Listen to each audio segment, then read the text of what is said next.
The Anunnaki ended up coming to Earth by chance. Yes, they knew that our planet had gold, but their missions to carry out the flight to surpass the hammered bracelet to get to the gold, because also the hammered bracelet had gold particles in it, and that's where they focused on trying to get it in the beginning. But all of their chariots, their spacecraft, their space boats, when they were sent off to the hammered bracelet, were unsuccessful and were never able to return to Nibiru. So it was one of those let's give it up missions. Until the battle between Alalu and Anu happened, where Anu won and became the new king, and Alalu, scared that Anu was going to do to him what he had done to the previous king Lamu, where he slayed him to become king. His guilty conscience made him think that Anu was going to do the same to him, even though Anu was not a backstabber and that was not his intention. Alalu, with a guilty conscience, decides to run off, goes into a spaceship without anybody knowing his destination. And because he was a grand scholar, learning things during the entire course of his life through the counselors and maestros, he knew about the origins of the solar system, he knew about the history of each planet. He was a very wise man. In secrecy, he had already intended to come to Earth to get this gold.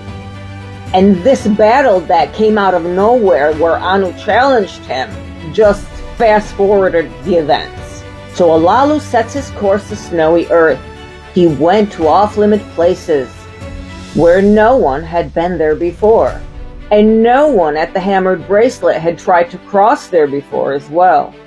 So the computer on the screen shows the course to Earth, and I'm getting vibes like Star Trek ships.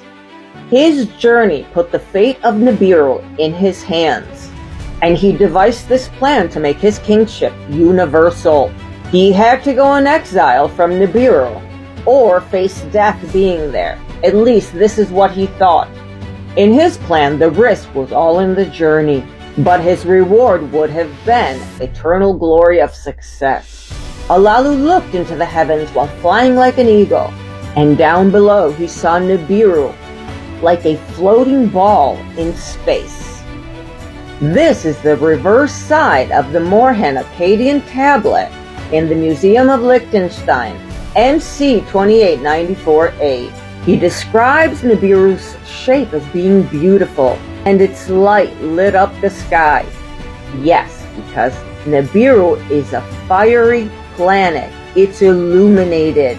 He says that it was a huge planet in a considerable size, shooting out fire when it burnt, what we can only interpret as volcanoes erupting. In fact, Nibiru was a volcanic planet. That is how it keeps its heat all the years that it's so far away from the sun in its orbit of 3,600 years. It's able to keep warmth due to the fact that it produces heat from the inside of it. And the more time would go by and the more he turned back to look in Nibiru, it would get smaller and smaller, until at this point it was the size of a fruit. And when he looked again, Nibiru's light was gone. There was only a vast dark sea. Alalu's heart was filled with regret, and he was very scared. In fact, at this point, when he could no longer see Nibiru in the distance, is when he started to ask himself, should I go back? He literally thought about stopping in his tracks. Then he went back from being brave to making a decision. The chariot went from 100 leagues all the way up to 1,000 leagues, and then 10,000 leagues. Darkness was the darkest in the vast heavens, and the eyes of the stars far away were blinking. Alalu traveled more leagues, and then he saw something.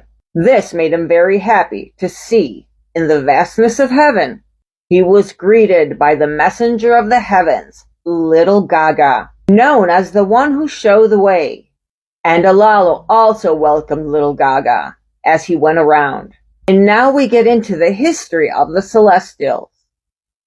See you in the next episode.